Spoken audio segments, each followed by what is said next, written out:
Desde la primera transmisión ocurrida en Chile en el año 1922, la radiotelefonía se convirtió en el principal medio de difusión musical e informativo del país. La llegada de la televisión trajo nuevos formatos de comunicación. En la dictadura, la televisión invisibilizó los derechos humanos. Desde este apagón cultural en la década de los 80, la radio y la televisión se han convertido en el acompañante de todo un pueblo, quien ha llorado, quien ha reído con programas, con noticieros o comedias, aportando a la construcción de la memoria colectiva. Hoy conoceremos la historia de uno de los locutores más importantes de los últimos 40 años, que ha hecho de la televisión y la radio una manera de vivir. Mi nombre es Alejandro Chávez. Hicimos acá en la zona, en la quinta región, la Radio Festival. Una radio que hasta el día de hoy ha marcado algo diferente. Tuve que dejar la radio, yo no me imaginé en aquel entonces cuando estaba en Santiago y se produce este golpe de Estado. Eso para mí fue muy dramático. Hola, ¿cómo están? Bienvenidos a un nuevo capítulo de Los Surcos de la Memoria. En esta oportunidad nos trasladamos al refugio de un comunicador social por excelencia, reconocido conductor de radio y televisión.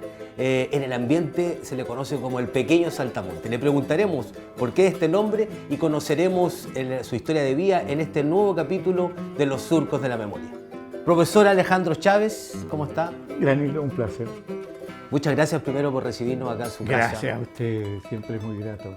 Usted es un hombre reconocido, pasó en un minuto desde la radio a la televisión, conoce la historia de las comunicaciones de Chile, pero antes de entrar en ese tema, nos gustaría conocer su historia de vida. Además tiene una particularidad, nació o vivió su infancia en la salitrera, ex oficina salitrera Pedro Valdivia, ya que hoy día ya no existe, del 97. Nos gustaría conocer un poco de su historia, que nos cuente sobre su infancia, cómo fueron estos primeros años y cómo se fue acercando al tema de la radio y a la música también, que sabemos que es algo importante para usted. Bueno, esto se inicia primero porque mi padre estudió en la Escuela de Minas, que era la universidad de la época, en Copiapó. Él era taltalino. Entonces salió desde una caleta que era Taltal en aquel entonces. Había sido un puerto muy importante porque nosotros viajamos mucho con mi padre a través de un trencito que corría desde una estación que se llamaba Catalina hasta Taltal, que en su época de oro tenía la exportación del oro blanco que teníamos nosotros en aquella época, el salitre. Entonces Taltal era uno de los pueblos donde se cargaban los faluchos con caliche o salitre y se embarcaban en naves de velas en esa época.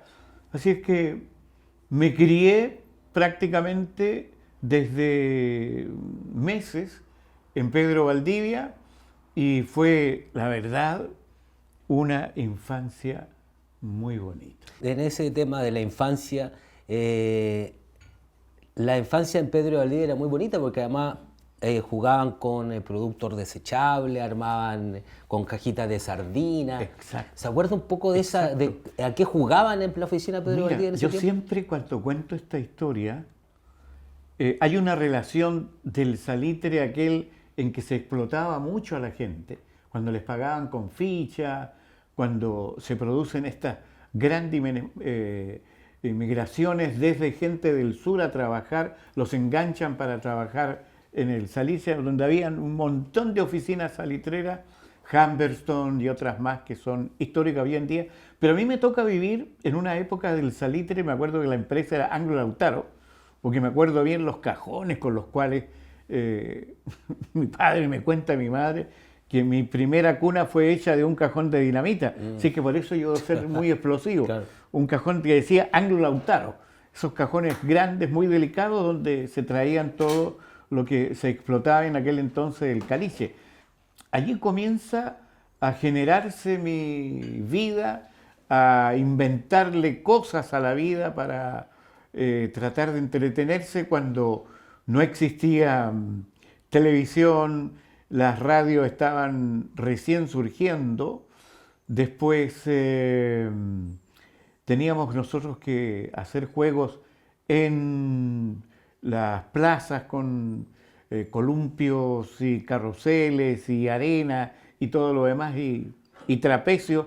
Yo aprendía mucho de los circos porque me encantaban los circos, hacer piruetas en todo lo que a nosotros nos proporcionaba la oficina salitrera. Y nos hacíamos juegos con latas de camiones y todo lo demás, con latas de sardina, con latas de duraznos, de frutillas, cereza, porque todo llegaba en conserva. Fíjate que yo recuerdo que mi papá compraba en la pulpería algo que se perdió acá, como se ha perdido un montón de cosas que hoy en día se exporta. Unos tarritos que se llamaban lengüitas de cordero. Y esas lengüitas de cordero eran especiales para hacer unos autos más chiquitos, donde le poníamos nosotros un alambre con una rueda,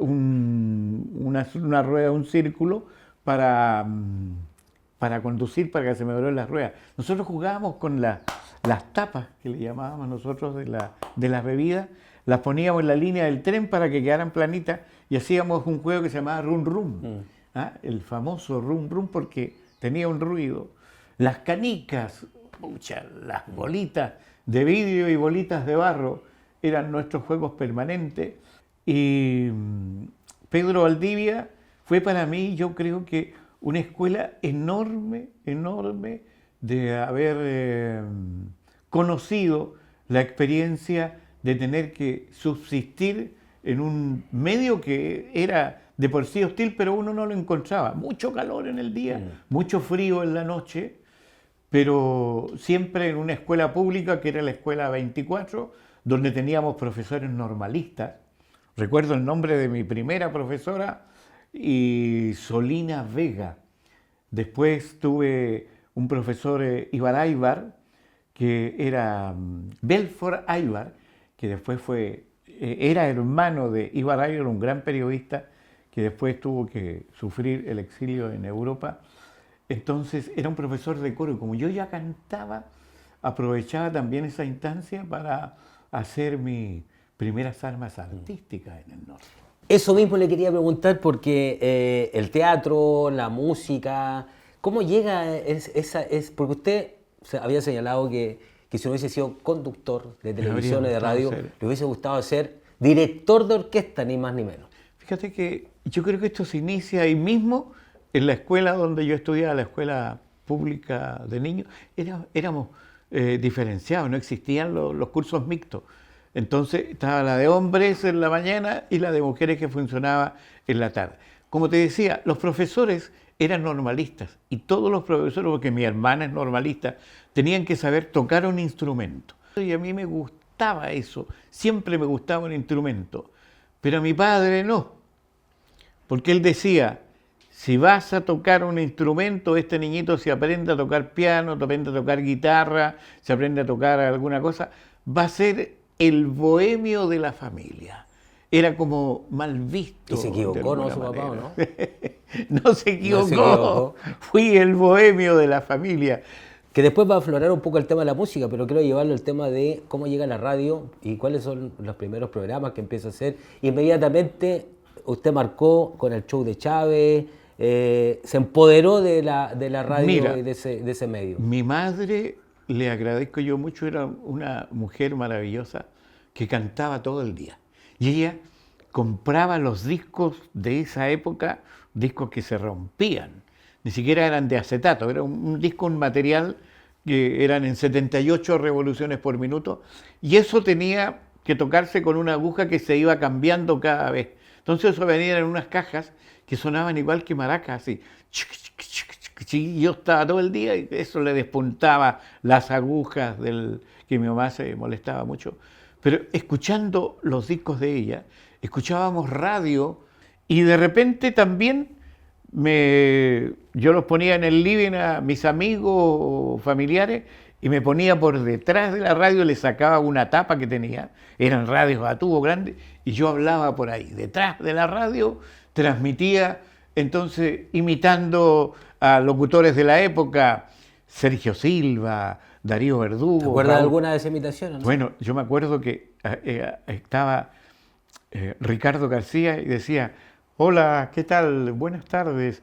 Aquí estamos en Discomanía, otro de los super programas de... Era como una voz media pastosa, así. Así es que me gustaba eso, me entretenía y a todos les encantaba que yo también era el locutor de esa vocación. Entonces, como ya dominaba algo de guitarra, algo de cosas, viene la época de los 55 del rock and roll. Elvis Presley, Bill Haley, y nosotros comenzamos primero a hacer imitaciones, pero después a cantar nuestras propias canciones. ¿Y cuándo pasa de ser cantante a asumir y tomar el micrófono y hacerse cargo de la Cuando programación? conozco a un hombre fantástico, Alfredo Lier Duclos, era un francés que fue el director de Radio Minería de Santiago, creador de programas famosos en esa época, como el Radio Espectáculo Nocturno de Minería. Entonces, cuando yo llego a conocerlo a él, porque él lo mandaron, no es que lo mandaron, él pidió salir de Santiago a crear la primera radio minería en provincia, que se hizo en Antofagasta.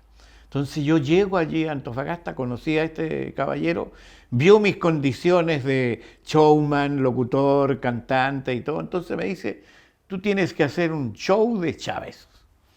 Y ahí, en ese escenario nocturno donde iban los artistas de los circuitos en aquellos años, porque no existían televisión, entonces hacían grandes giras los de la nueva ola, otros artistas que llegaban, y por supuesto yo estaba ahí, que era el que los presentaba en la radio. Me voy haciendo amigos de ellos, le hago libretos a Alfredo Lier porque me gustaba escribir también. Entonces ya fui de alguna manera conociendo el mundo de la radiotelefonía. Él forma la Radio Minería un año y se regresa a Santiago. Y yo me siento como huérfano, digo, ¿qué hago ahora? Entonces le dije a mi mamá, ya mi padre había fallecido muy joven en un accidente, yo tenía 16 años, 17 años cuando él murió, entonces le digo, ¿sabes qué, mamá? Busco mi destino, a mí me gusta esto de la radio, pero ¿qué vas a hacer allá? No conoces a nadie, ¿no? De alguna manera, con mi primer sueldo de empleado particular, 165 pesos de la época, me fui a Santiago. Alfredo me dice, mira, no tienes ninguna posibilidad en Santiago porque no tengo. Ándate y a lo mejor te puedo conseguir algunos reemplazos. Y ahí llego el año 65, 66 a Santiago, donde comienzo a reemplazar. Tuve la ventaja que en esos años, estoy hablando del Mundial del 62, transmite por primera vez la televisión en Chile. 64, 65 se produce el cambio de la gente de radio a la televisión. Entonces queda un nicho y yo lo comienzo a ocupar, a rellenar. Queremos pedirle que vayamos a algún otro lugar de su casa, de este refugio acá en Viña, para conversar precisamente de cuándo viene el cambio de la radio a la televisión, porque ¿Ya? después usted se queda en televisión por harto tiempo. Exactamente. Y nos gustaría conocer de eso, de esa parte de su historia tan importante, de esa transición entre la radio y la televisión. Vamos y regresamos a este mismo lugar para seguir conversando. Encantado.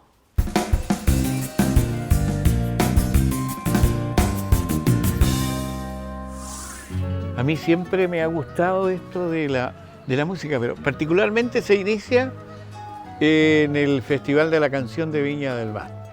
Como te decía, en aquel momento los escenarios, como hoy, entra un montón de gente a cambiar.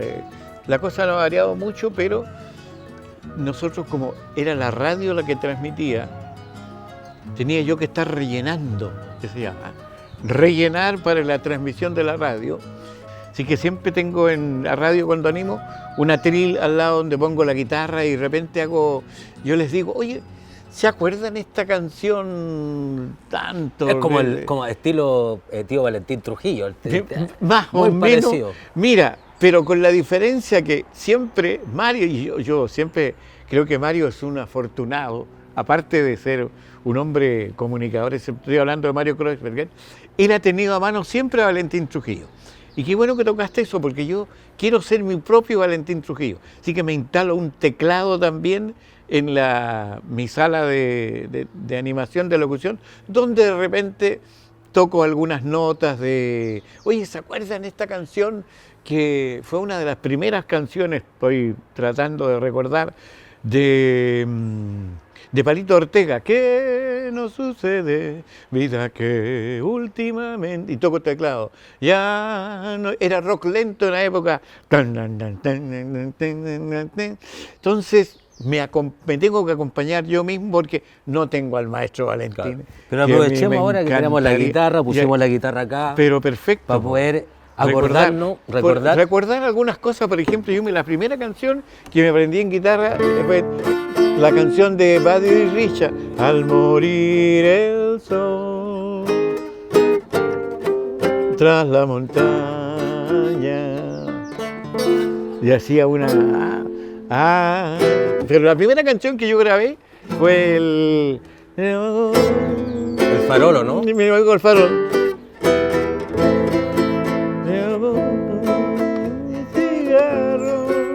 Y la lluvia es tan triste y el reloj ya se silenció. Esa fue la primera canción. De la nueva ola en ese tiempo, ¿no? De la nueva ola. Claro. Pero mira, yo si cantaba, mis primeros grandes éxitos eran canciones de Elvis Presley o canciones de Del Chano.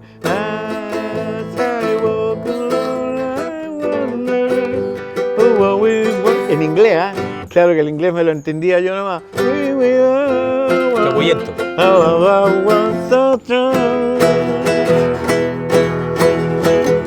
O la de los Beatles, cuando salen los Beatles.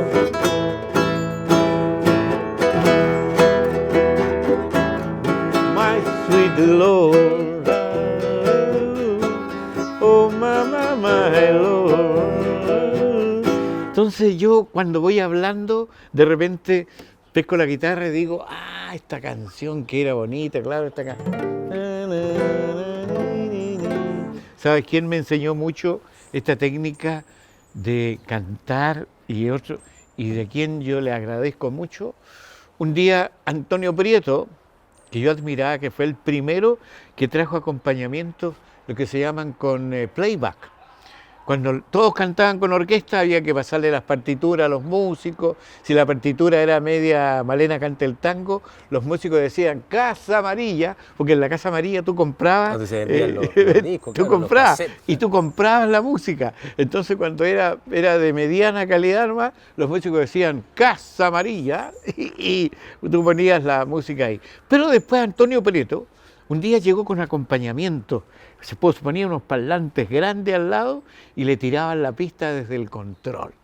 Entonces ahí cantaba con una tremenda orquesta esas canciones. Y me encuentro un día con Antonio dentro de los shows y me dice, oye, ¿a ti te gusta cantar? Me dijo, ¿por qué no? Tienes que hacer esto, mira, pon tu propia música y cuando tengas que hablar, ten a mano siempre algo. Ahora yo tengo mis pistas, tengo esto, me la tira el control, pero si no,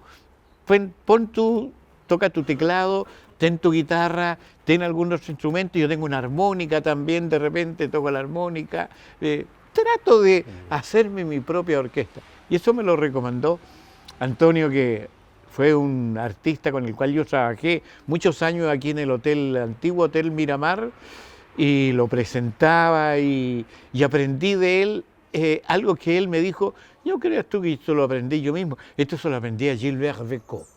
Gilbert Bécaud era un artista también completo, que no solo tocaba el teclado, la guitarra y otras cosas más, sino que también de alguna manera buscaba algo con que entonar la animación.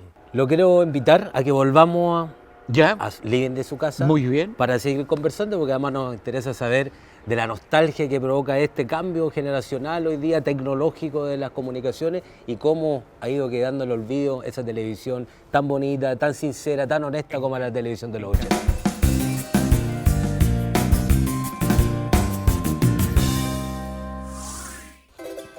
Y seguimos en este capítulo de Los Surcos de la Memoria en la comuna de Viña del Mar, conversando con Alejandro Chávez, conocido en las comunicaciones como el Pequeño Saltamontes.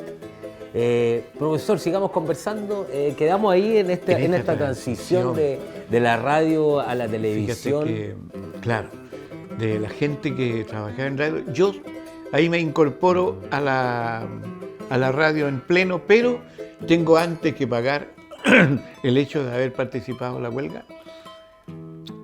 Como que me desterraron un poco a Punta Arenas.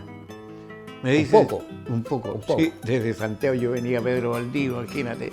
A Punta Arenas me dice el director en aquel entonces, si usted quiere seguir en la empresa, tiene que irse a una minería nueva que estamos sacando en Punta Arenas.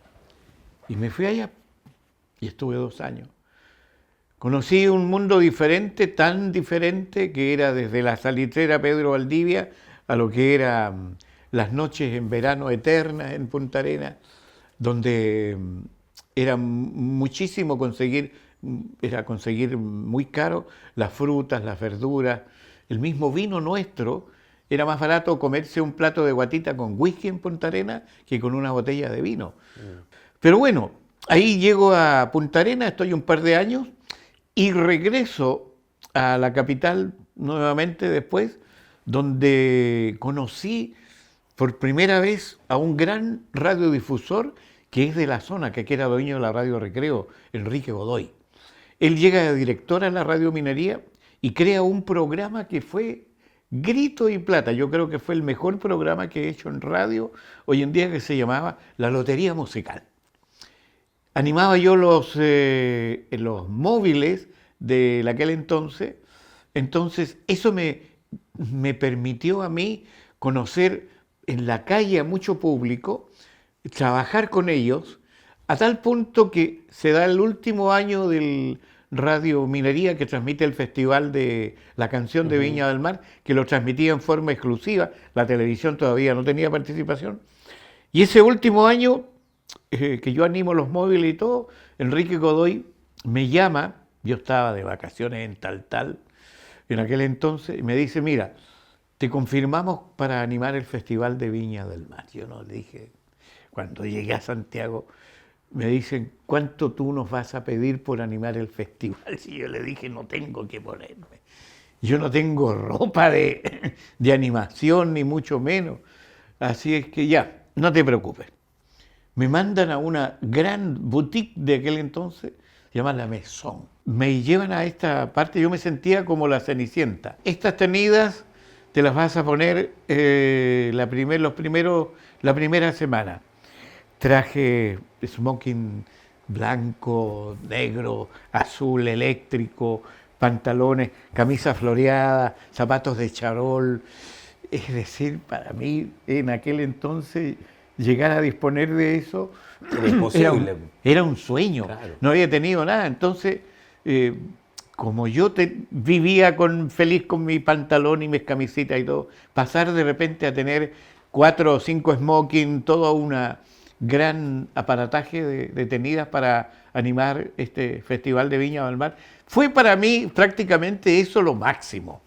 Y la verdad que para mí, más que yo creo que plata, fue la experiencia de animar el festival, que me fue bastante bien, de cantar en el Festival de Viña del Mar con la orquesta del recién llegado en aquel entonces, Horacio Saavedra, y de dar, porque salió Bigote a Rosete en aquel entonces, de encontrarme con un público que no quería nada más que el Bigote a Rosete y no me dejaba continuar con el espectáculo y yo no sabía qué hacer. Entonces le digo... no había muela en ese tiempo. Nada, y ni siquiera para pasar de un número a otro yo tenía que rellenar. No existía como hoy en día que la televisión te para, corta, claro, va corta y cosas. No, yo tenía que rellenar mientras estaban sacando los equipos de Nino Bravo y llegaba otro de Víctor Manuel. Entonces eso me permitió a mí tener más recursos. Yo sacaba mi guitarrita, cantaba, invitaba a la gente, cantaba con el público. Entonces no podía sacarlo a Bigote de arriba del escenario. Entonces yo le digo, después de la 15ª venida de Bigote, que hacía el "Fuiste de mi vida, pero gorviste con el alma de este", y la gente chillaba. Están los discos de la época que se puede recordar cuando la quinta se venía abajo cuando hacía esta cosa. No lo podía sacar. Entonces le digo a Carlos Ansaldo, él no puede continuar con el programa porque ya se le acabaron los chistes y todo. Pifia. Entonces, pero nosotros le vamos a dar un gran premio, la gaviota de plata para Bigote Arrocet. Y Carlos Ansaldo me grita desde adentro, eso es de la competencia con la nada. Sábeme cualquiera, después se la quitamos, bueno, démosle algo porque yo no lo puedo sacar de aquí. Y le dimos una gaviota y las fotos y diarios de la época muestran año 71, Bigote Arrocet, con la primera gaviota en las manos. Ahí parte esta cosa de la cual te digo, ni me siento orgulloso, ni mucho menos, porque después se chacreó, ya después era la torcha, la gaviota dorada, ahora la gaviota de platino, creo, el último. Pero bueno, son cosas que están dentro de la historia misma mía, de lo que significó ser parte, alguna vez también cuando el festival duraba 15 días, y animarlo en Bermú y Noche, el Festival de la Canción de Viña del Mar. Comienzo, como te digo, a trabajar tanto en radio como en televisión. Trabajé con Don Francisco en aquellos años del 72 al 73 en un programa que se llamaba El Campeonato Estudiantil. Y ahí surge, era ayudante mío en aquel entonces, Antonio Bodanovich y Jorge Seger. Jorge Seger era un periodista y humorista.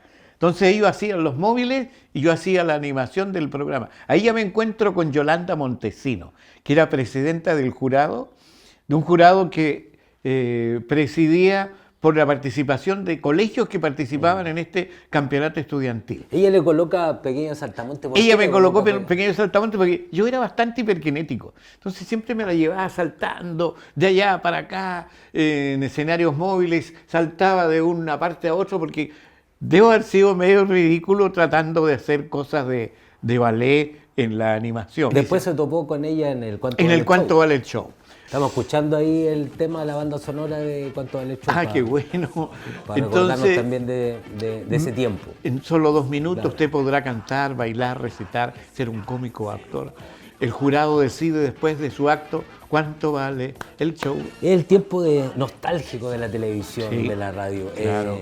Hoy día es una generación distinta, los programas han cambiado, los contenidos también. Muchas telenovelas, hoy día están de moda las telenovelas turcas, los reality shows. Esa televisión de los 80 que era familiar, que era pausada y que la gente se podía reunir, es una televisión que ya no existe. No existe. ¿Cuáles son las sensaciones de esa televisión que ya no está? ¿Y cómo la ve hoy día también? Porque usted ha estado vinculado a las comunicaciones prácticamente toda su vida. ¿Cuáles son las sensaciones que existen hoy día sobre eso? Echo de menos un poco esa cosa que te permitía a ti ser un poquito más tú, no depender tanto de la tecnología.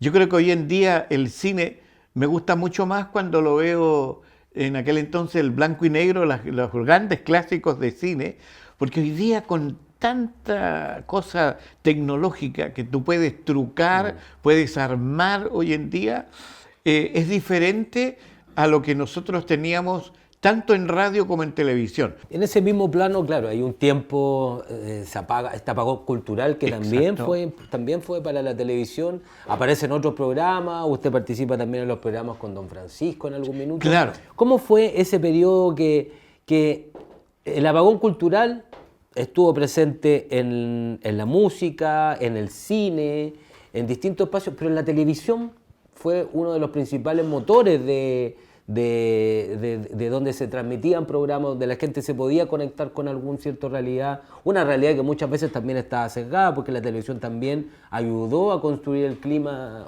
una cierta protección hacia la dictadura de aquellos años. ¿Cómo vivió usted todo ese proceso en el tiempo de la dictadura, una vez que llega el golpe militar? Termino yo el año 71 con mi parte de la radio, toma la televisión el Festival de la Canción de Viña del Mar y viví momentos, yo te digo, importantes en la radio, especialmente cuando se produce el golpe de Estado y yo estaba en la radio que fue la única que transmitió en aquel entonces el último discurso de Salvador Allende, que fue la Radio Magallanes. Eso a mí me produjo durante 2 meses una disfonía, yo les digo a los muchachos, o una afonía total. Fue tal el impacto que me provocó ver esa situación que estuve 2 meses sin voz. Fue para mí un shock tremendo, porque ver unos aviones que te están bombardeando el Palacio de Gobierno, ver después vivir encerrado con el toque de queda, prácticamente prisionero en tu casa, ver cómo se destruye algo que para ti era normal, salir a en aquel entonces, una boate, una discoteca, un baile o lo que sea. Entonces te ves tú prácticamente aprisionado de algo, fue realmente muy, muy impactante para mí. Esa situación que me tocó vivir en aquel entonces en la radio donde yo alcancé a estar poco tiempo, pero sí conocí de muchos amigos con los cuales algunos ya no están, otros todavía persisten, como es el caso de Freddy Jue, por ejemplo. El otro día me encontré con Pato Villanueva acá, que de alguna manera vivimos ese periodo de transición que fue muy duro de la radio de aquellos años. Bien, comenzamos a despedir este capítulo de Los Surcos de la Memoria, acá en la comuna de Viña del Mar, con el pequeño saltamonte Alejandro Chávez, hoy profesor de la Universidad de Playa Ancha. Le queremos agradecer su tiempo. Estoy encantado, Danilo. Se me quedan tantas cosas Tantas en el cosas tintero, pendientes, claro. Me imagino con tanta Hemos historia. terminado esta primera parte porque quedan 2 más pendientes de la historia del Salta. Haremos otro Surco de la Memoria con Alejandro Chávez. Despedimos este capítulo. Gracias, muchas gracias. Nos vemos. Hasta la próxima.